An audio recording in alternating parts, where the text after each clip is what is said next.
Good afternoon, everybody, and welcome to the session on resetting digital currencies. The theme of this year's forum, as you know, is a crucial year to rebuild trust. And of course, for those of you working in the digital currency community, it has indeed felt like every year has been a crucial year to build trust. My name is Elizabeth Rossiello, and I am the founder and CEO of AZA. We are the largest non-bank currency broker in Africa, and I was a technology pioneer at the World Economic Forum for the last forum. We were the first company to make a market for digital currencies in 2013 in Africa. So I have not only worked with the asset class and the technology where trust has been scarce, to say the least, but also in a geography that has suffered from de-risking in the global banking sector quite severely, which is also resulting from a lack of trust. Christine Lagarde spoke extensively about the de-risking and how that affects the financial system globally at the last forum. But this Monday, the forum's daily theme is designing cohesive, sustainable, and resilient economic systems.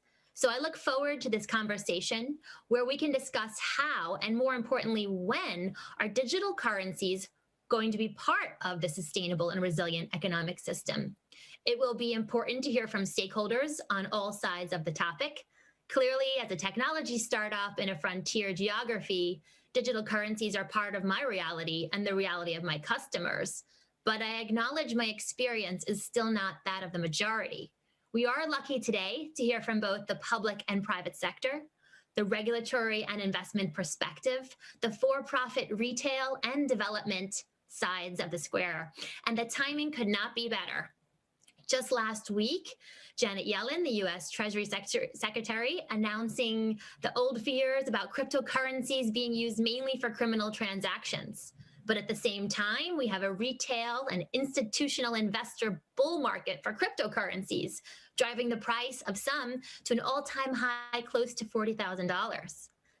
On the policy side, we have continued work being done even throughout 2020 when we saw COVID-19 dominate. The central bank digital currency memo that came out from the Bank of England in March 2020, and of course, Governor Bailey's September 2020 speech on the topic in support of innovation, caution, and moving forward together. So before we get into this great discussion today with our panelists, let's just take a minute and talk about the structure of today's discussion. The first 30 minutes will be a public forum, and all comments will be open to the public.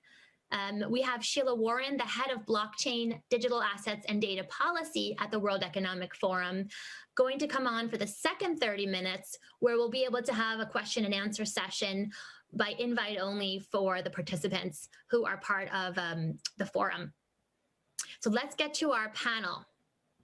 The first panelist, and we're going to give quite a brief introduction. Of course, all of our panelists have an esteemed background in history, but let's just stick to the introduction today. So we have Her Majesty Queen Maxima of the Netherlands, the United Nations Secretary General's Special Advocate for Inclusive Finance for Development. Welcome, Your Majesty.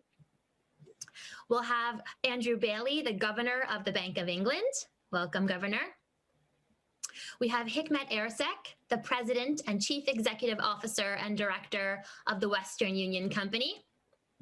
And finally, but last but not least, Glenn Hutchins, Chairman of North Island Ventures, a crypto venture capital investment fund, as well as the co-founder of Silver Lake. So let's get to the discussion. The first question will go to Her Majesty Queen Maxima of the Netherlands, the United Nations Secretary General's Special Advocate for Inclusive Finance for Development.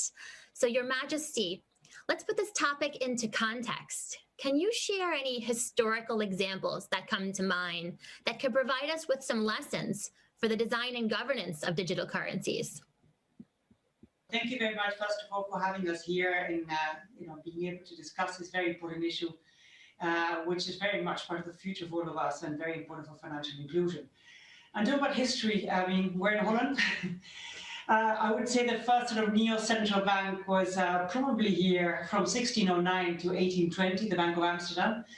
If you can imagine all these traders in the golden age, they were handling different coins and different letters, and there was a lot of confusion about it. So they actually set up the Bank of Amsterdam and they put themselves the first, I would actually say, early stable coin.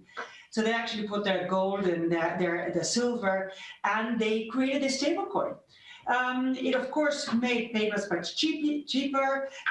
They had a single currency finally, and they made it much easier in handling coins.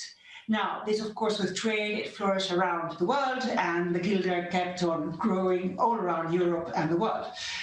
Now, at one point, this was quite rigid, so they had to go into a more flexible role of it. They have to not only have the small payments, but also give liquidity to the much bigger payments, and also acting as a lender of last resort during crises.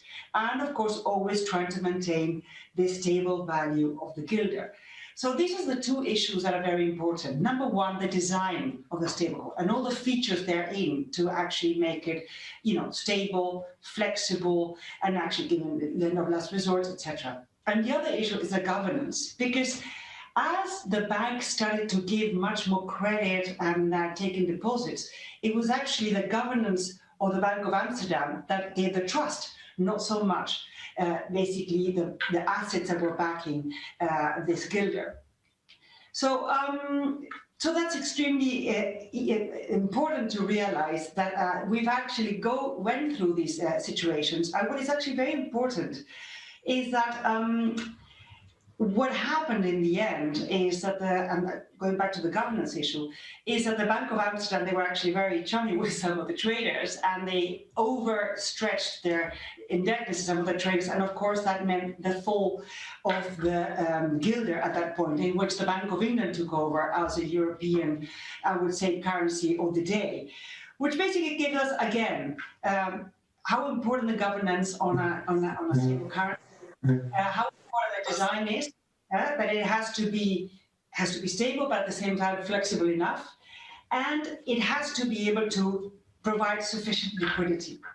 So, and the last thing is some kind of fiscal backing, because that's actually what happened with the Bank of Amsterdam. When their run started going, there was no merchant that wanted to even put more capital there to really make the situation be stabilized. So maybe some of the lessons learned from history for us to maybe apply in the future on any new types of currencies that come along. Interesting. The first stablecoin from Amsterdam. So we'll be referring to also CBDCs, so central bank digital currencies, and we talk about some of the things you mentioned going forward in this discussion. Interesting to hear from a historical context. I'd be interested for the next panelist to discuss also whether the centralized versus decentralized aspect of what you just mentioned. So this next question is for Governor Bailey and Glenn Hutchins, who perhaps might have the same point of view on this, but let's hear it. Are we here to stay now with digital currencies as part of the financial ecosystem? I mean, there are definitely advocates strongly believing this, and some on the opposite side. But has there been a turning point over the last 1 to 2 years? For instance, from COVID-19 or with the popularity of some cryptocurrencies, has sentiment turned a corner? For those of us who have been involved in technology for 7 years, we've seen sentiment ping pong back and forth. And where are we now with the thinking on how digital currency takes its place in the financial system? And I'd love to hear your perspective, not just on CBDCs, but on other forms of digital currencies. Governor Bailey, would you like to start us off? Yes, thank you. And I think, first of all, I think that the lessons of history are fascinating here. I think the answer to your question is, are we here to stay? Is for digital innovation and payments, yes. I mean, there's been huge innovation in payments in recent years, and rightly so, but we still have some very big gaps to fill. Cross-border remittances, cross-border payments being the obvious one, where the cost of making payments is too high. Now, are we here to stay in terms of digital innovation? Yes, but what I think the lessons of history are so fascinating, as Queen Maxima laid them out, is have we landed on what I would call the design, governance, and arrangements for what I might call a sort of a lasting digital currency? No, I don't think we're there yet, honestly. I don't think cryptocurrencies as originally formulated are it. Because I think that as the history shows us, this whole question of people having assurance that their payments are going to be made in something with stable value which, as the history lesson says, ultimately links back to what we call fiat currency, which is a link to the state. Now, you can organize that, I think, in quite a few ways, and here's where the innovation comes in. And that's why we're right still to debate stablecoin, we're right to debate central bank digital currency. Those issues, I think, are very much up for grabs, and I'm sure we'll be discussing them today. But is digital innovation here to stay? Yes, I think my presumption is, and my best guess is, yes, it is, and it should be, because, as I said, we've got challenges, big challenges still to solve where it should help us. It'll be interesting to hear also, what is the designated lifespan of the currency in 2020 and going forward? Is it 100 years, 200 years? What will that lifespan look like? Glenn, do you want to comment? Yeah, let me take up where you, rather than repeat what Andrew said, which I thought was spot on, take up where you alluded to digital currencies and other digital currencies.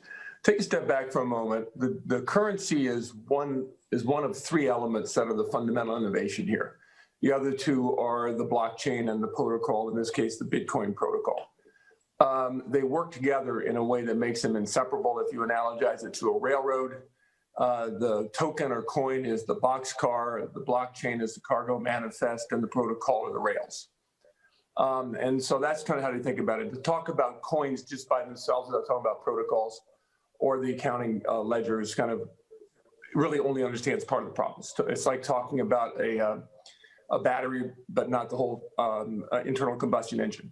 That's point one. Point two is as we develop what's going to be driven here, all of this can be driven by use cases that consumers find useful.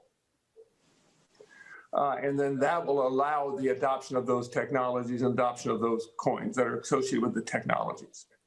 So the first, for instance, I should disclose that I'm an investor in Elizabeth's company, have been there for happy investor for years. And so she's found a use case. And the original use cases for the tokens were, in fact, payments. People talk about payments. But then when Ethereum was created, a different kind of token, a different solution, that became, the use case there became smart contracts. And opened up a whole new way of using this digital currency technology, and a whole new set of products can be created around that. And we're now evolving into each particular company or each particular network that's created with a set of use cases has its own token. So we're at a place now where there are going to be a proliferation of tokens run on networks based upon certain protocols. And so there will be multiple tokens that'll be used. And my guess is, and those will be driven by the use cases that we present to consumers to use those tokens. And then they'll come back, in my view, into things like protocol, into things like Bitcoin and stable coins for purposes of being a store of value. Is that like the EU or the euro? Sorry? Is that like Europe before the euro with all of our national currencies with a lot of similarities and fungibility? Sort of, but it's also like, imagine, it's more like, another way of looking at it is more like if you're a artist and you own the rights to a song or to a movie, each time that movie is created or time that movie is shown, you get paid a little bit and it becomes more valuable the more people watch the movie. Tokens will grow in value as the network that they're attached to has more use cases. And then those tokens will themselves be more valuable. And since they're multiplicative around the networks, they'll need something to come back into: stable coins, Bitcoin, and fiat currency. So we're already setting the scene here with a very different, a large spectrum of options where we have fewer currencies that have a lot more trust and a lot more buy-in to a place which, a land where Glenn is describing of not only multiple currencies, but reissuance of the same currencies maybe per transaction or per use case. So it's quite a large spectrum here that we still have to explore. Let's look at it from the for-profit, the retail perspective with Hikmet. How specifically is the arrival of digital currencies? And as we've seen, it's hard to just lump together all digital currencies. It's the technology, it's the actual issuance. How specifically is the arrival of this technology affecting your current or future strategy, specifically at the Western Union, perhaps with respect to product or a business model, regulatory approach? And I know we've been in touch over the years, and it's interesting to see how the sector, and I work also in remittances, has evolved. We definitely haven't seen majority buy-in, but we have seen longevity. So how is it affecting a company of your scale? Well, Elizabeth, I think, first of all, at Western Union, we are very excited about innovation as we go to our own digitalization, own innovation, and really adapting our systems to the new environment. But as Glenn mentioned earlier, use cases do matter. And use cases do matter because, don't forget that there are about, when we talk about cryptocurrency or digital currency, there are about 8 billion people worldwide. They want to be a part of a payment system. They want to be part of the global economy. And when we talk about digital currencies, we should not talk about exclusivity. We should talk about inclusivity. And inclusive currencies will make the success. And, and then words and definitions matter. We are talking here about fiat currency, digital currency, e-money, stable coin, cryptocurrency, virtual currencies, and these are all different terms, actually, different definitions for different use cases. And that's important when we talk about digital currency. We really have to understand which digital currency serves which use cases. We at Western Union obviously serve about 200 million customers worldwide in 200 countries. And with different currencies, we in every second we kind of process 21 transactions, 137 currencies. And as Her Majesty Queen Maxima mentioned that was first stable coin was at Netherlands, Central Bank of Netherlands. But I can tell you also that when we settle that currencies on 137 currency, we have a kind of a WU coin, Western Union coin, which we translate one currency to another currency immediately, and we keep the stable currency in the middle. And we do that 21 times every second. So I think that what I'm coming back, its definitions are extremely important. And at Western Union, we really look at definition use cases. And you know, Elizabeth, very well, when you are in Africa, when you talk about certain use cases and the certain use cases. And a certain use case in New York, maybe, or in Geneva, it's different than a certain use case in Cairo or in Uganda, in Gulu. And these are big differences, and we have to understand that one. And that's what Western Union tries to really combine that and really serve about customers, millions of customers in 200 countries with different needs. And it's complex. As Governor mentioned, it has to be regulated. That's funny to hear it maybe from a CEO, which is entrepreneurial, which drives it, right? But in that case, the regulations is really in favor of people, in favor of consumers, and favor of corporations like Western Union. Interesting. So to date, Western Union has found a use case internally, operationally, perhaps using some of the technology for efficiency for operations. And I'm dying to ask you some questions in the second half, specifically about Nigeria, one of the largest remittance markets in Africa, which has enough trouble with its own currency, fiat currency, and the US dollar, and trying to find fungibility and accessibility for that and liquidity there. So how can we even begin to go into the spectrum of digital currencies when we're still struggling with monetary policy for remittances in local currency? We'll talk about that one later. So the next question is about, what are we still afraid of in venture capital speak? What keeps you up at night? And going to Your Majesty and then later in Glenn Hutchins, what is your biggest concern still about digital currency technology or aspects of it? Are we still in the place where we've been earlier in the cycle where, Janet Yellen describes fear about criminal activity? Are we still there, or have we moved forward? What are we still worried about? Yeah, well, first of all, my work predominantly has been centered on trying to increase financial inclusion across the globe. Fantastic, 2.5 billion people have actually got into the system in the last 11 years. Really fantastic progress, mostly in the back of mobile money. So we're in for innovation. So let me start by saying that. The issue is whether stable coins or whatever digital currency will promote greater financial inclusion, will be used by the poor. So I like the fact that user cases do matter, and that the poor people can actually benefit from it.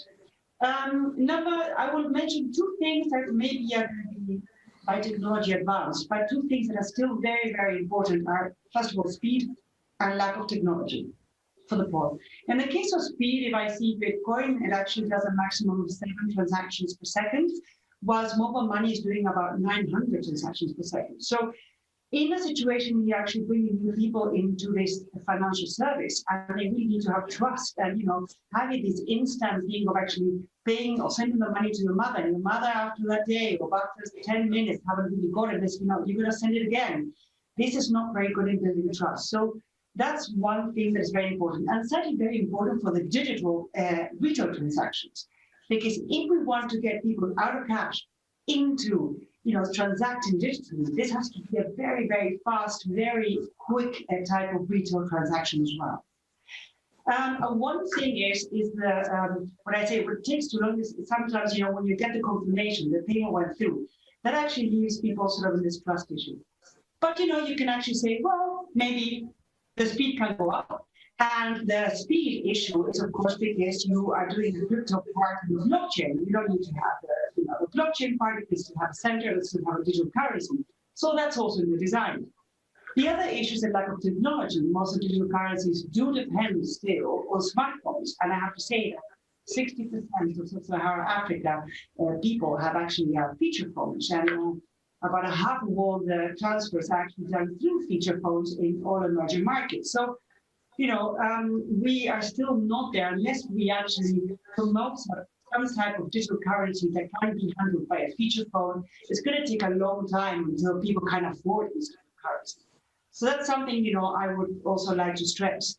Then in the issue of cross-border payments, it's very nice that Western Union is here present today, because we know that cross-border payments is the most promising part of financial inclusion. It makes that today it's just so expensive to send money to your loved ones abroad, and the costs are high, it's actually complicated, etc. But even if the emitter of the stable coin issuer would actually charge you zero, I'm aware where the payments or the tariffs, the hidden tariffs would actually be, because I have to put my salary into the digital currency, and I send it to my family, probably in a hard currency, and then it goes, my family has to extract it again and take it out. So these in and entry and exit points, what is going to be that difference between this buy and sell? So transparency along the road will be extremely important. And there's also, I think for financial inclusion, I like the fact that you said the words and definitions do matter, because the design does it all. If it is only designed as a medium of exchange, it will have some very positive effects. But if it is designed as a store of value, it will have other effects. If it is interesting bearing, we might end up having less intermediation, because that money goes to the digital currency, and then banks have less money to actually lend to SMEs, which is another part of group of people that I worry about. If it is encrypted and using blockchain, these are points. How much electricity do you need to have? It becomes unsustainable. We're trying to calculate some countries how much they would actually need for them to actually have a type of Bitcoin in their own country. But also the processing might have to be done by large conglomerates. That is actually abroad. Want a currency to be abroad. And then if you decide for a centralized system, we've actually seen countries like Bahamas, that also has privacy issues. It might be very fast, it's done with the central bank, but then you have to then have privacy to be looked into. So these are some of the issues, and I didn't even talk about the macroeconomic issues, sovereignty issues, etc. These are the issues that from a financial inclusion perspective were Definitely, and it's interesting to hear your perspective on waiting for the full P2P retail effectiveness of a currency. We use digital currencies for the wholesale part, and then we use mobile money for distribution. So removing some parts of the vertical or innovating in some parts of the vertical and keeping others, because as you said, it's difficult right now to go completely end to end with something, but there's a lot of efficiency to be gained, up the vertical on the wholesale front. Glenn, how do you see this? What are you so afraid of at night when you go to sleep thinking about this? I'm worried about primarily about companies building products that can have around which you can build profitable businesses. and a little bit of regulatory piece, which we can come back to in a minute. But on the first, the arc of creation of technology companies goes from math problem to math solution to engineering problem to engineering solution to product creation to business model construction around the product to company formation around the business model. And in the digital currency world, we have the math problem is, of course, the Byzantine generals problem. The Bitcoin was the solution to the math problem. We spent much of the last 5 years taking that solution and trying to engineer products around it. And we sort of have solved a lot, but not all the problems that came out of that. And now we're at the point where we're actually designing products and trying to see if they can find business models. And so what I spend most of my time worrying about is, can we construct business models around some of these cool products that are being created, as you've done inside your company? Can we do that across the industry? That's where the industry is in this development. It's where I spend most of my time working. Right? You know what I'm talking about. Secondly, I would say that on the regulatory front, I think it's very important. I've emphasized enormously as I've entered into this industry that it needs to work inside a regulated environment, both from the central bank point of view and the securities industry point of view. In the United States, that would be the Fed and the SEC. But the regulators also need to understand that they need to construct a set of regulations that fit this new industry. Just the way that we construct a set of regulations that Queen was talking about that fit those new currency industries and the way currencies, and then the way we later created regulations to fit something brand new called stocks. We can't take the old regulatory model and put it on top of this. And my friend Ken Rogoff, professor at Harvard, former chief economist of the IMF, in his book, The Curse of Cash, writes that 80 to 90% of all US $100 bills are used for organized crime and tax evasion. The single largest vector along which organized crime operates is US $100 bills. Because they are untraceable, essentially, and they're fungible, and people can use them anywhere they want. The Bitcoin, in contrast, leaves a permanent auditable record called the blockchain. And that's why almost all the Bitcoin criminals are caught, because they leave footprints that are permanent and auditable. And most people from law enforcement understand this. As a consequence, this is just an example, as a consequence of which I think it's wrong to say that Bitcoin transactions are primarily used for in criminal enterprises. Because if you actually look at the use statistics right now, that's just fundamentally wrong. And so I think those sort of understandings of kind of what happens in this industry and how it operates, how it compares to the economy that we're proceeding, need to be overcome with a fair amount of education. So that's my second thing I worry about. Interesting. So we hear also, I agree with you. A lot of the business models are hybrid models, because it is still difficult to go end to end. But I hope we have turned the corner on the criminal activity argument, because there is so much innovation and it has been, almost a decade of innovating in that space. But how do you regulate something so innovative when it can be argued that we haven't mastered regulation on the traditional financial sector? And certainly as part of the fintech community, there's a lot of complaints in the fintech regulation that it's not keeping up to pace with innovation. So it seems, an insurmountable task. How, and I'll ask this directly to Governor Bailey, and again to Hikmet, how do you regulate something like this that's, beyond the curve of innovation that we've seen before, and comes in so many different forms, as Her Majesty has discussed? How do you go about balancing all of the factors and considerations involved in regulation, and specifically seeing as this is a global innovation, and once you become digital, it is essentially cross-border? How does that work between regulatory jurisdictions? I have entities in 3 continents, and every regulator is different. So where do we even begin? Governor Bailey? Well, I think we begin, actually, and the history guides us here, by defining where the public interest lies. Because that's what regulation is about. It's about serving the public interest. So I think the public interest here, I'll pick out 3 things quickly. 1, stability of value. I think the public interest for payments, for the facilitating of payments, relies on defining how we have stability of value. By the way, that stability of value is also important for underpinning interoperability.